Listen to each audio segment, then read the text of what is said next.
Hi hello namaste నేను మీ శ్రీలతని welcome back to Kalyan Sri ఈరోజు ఒక మంచి స్ట్రీట్ ఫుడ్తో మేము ముందుకు వచ్చేసానండి. అదే దీని ప్రిపరేషన్ అనేది చాలా సింపుల్గా ఈజీగా అన్ని ఇంట్లో ఉండే వాటితోనే అయిపోతుందండి. అది కూడా మిగిలిపోయిన చపాతీలతోనే, లేదంటే అప్పటికప్పుడు చపాతీలు చేసి కూడా ఈజీగా ప్రిపేర్ చేసేయచ్చు అనమాట.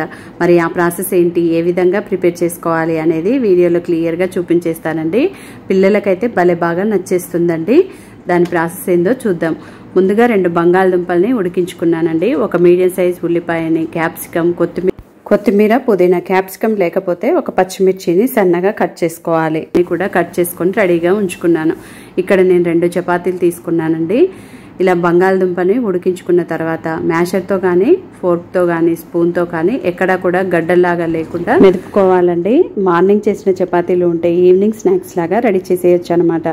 ఇలా ప్లేట్లోకి చపాతీని పెట్టేసి దానిపైన మీ దగ్గర టమాటో కచప్ కానీ, షెజ్వాన్ చట్నీ కానీ ఉంటే ఒక స్పూన్ వరకు వేసేసుకొని ఆ చపాతీ అంతా కూడా స్ప్రెడ్ చేసుకోవాలి. ఆ తర్వాత ఇప్పుడు ఇలా మెదుపుకున్న బంగాళదుంపలోకి పుదీనా, కొత్తిమీర, క్యాప్సికమ్ అన్నీ కూడా వేసేసుకోవచ్చు. మీ దగ్గర క్యారెట్ ఉన్నా కానీ వేసుకోవచ్చండి.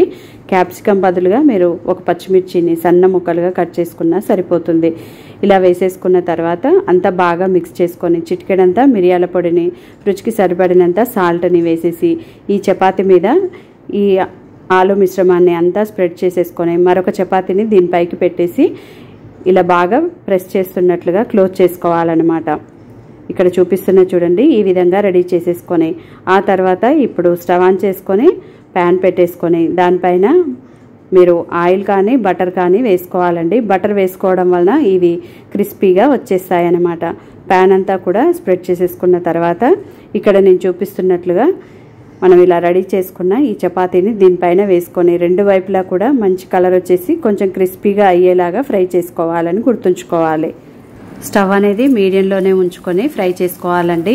ఆల్రెడీ మనం చపాతీని ఫ్రై చేసుకున్నాం కాబట్టి ఇలా కొంచెం స్లోగానే అటు ఇటు తిప్పుకుంటూ ఫ్రై చేసుకోవడం వలన ఇది కొంచెం కరకరలాడుతూ క్రిస్పీగా రెడీ అవుతుందండి. బటర్తోనే చేశారనుకోండి శాండ్విచ్ టేస్ట్ అనేది వచ్చేస్తుందండి. ఇలా రెండో వైపు కూడా బటర్ని అప్లై చేసుకొని 2 వైపులా కూడా ఇక్కడ చూపించిన విధంగా ఫ్రై చేసుకుందాం. చూడండి, రెండో వైపు కూడా టర్న్ చేసుకుంటున్నాను. ఆలు మిశ్రమం అనేది బయటకు రాకుండా జాగ్రత్తగా చూసుకుంటూ ఫ్రై చేసుకోవాలండి. ఇలా ఫ్రై చేసుకున్న దీన్ని ఒక ప్లేట్లోకి వేసేసుకున్న తర్వాత పిజ్జా కట్టర్తో కానీ, నైఫ్తో కానీ 4 పీసెస్ లాగా కట్ చేసుకోవాలండి. ఇప్పుడే ఫ్రై చేసి తీసుకున్నాం కాబట్టి కొంచెం వేడిగా ఉంటుంది కాబట్టి ఒక 5 మినిట్స్ తర్వాత కొంచెం వేడి తగ్గిన తర్వాత మీకు నచ్చిన సైజులోకి 4 పీసెస్ కింద ఇక్కడ నేను చూపిస్తున్నట్లుగా పిజ్జా కట్టర్తో కానీ, నైఫ్తో కానీ కట్ చేసుకోవాలి. ఈ విధంగా కట్ చేసి లంచ్ బాక్స్లోకి పెట్టినా కానీ పిల్లలు హ్యాపీగా తినేస్తారండి. ఈవినింగ్ స్నాక్స్ లాగా అయినా మార్నింగ్ బ్రేక్ఫాస్ట్లకి కూడా చాలా బాగా నచ్చేస్తుందండి. ఇలా గనక చేసి చూసారనుకోండి పిల్లలు కూడా ఈజీగా చేసుకోవచ్చు. మరి ఇంతేనండి, ఇంట్లో మిగిలిపోయిన చపాతీలతోని ఇలా గనక ఒకసారి ట్రై చేసి చూడండి. ఇంట్లో వాళ్ళందరికీ, పిల్లలకు కూడా బాగా నచ్చేస్తుందండి. మరి హోమ్ మేడ్ శాండ్విచ్ అనేది అందరికీ నచ్చిందని అనుకుంటున్నాను. నచ్చినట్లయితే ఒక మంచి లైక్ కొట్టండి.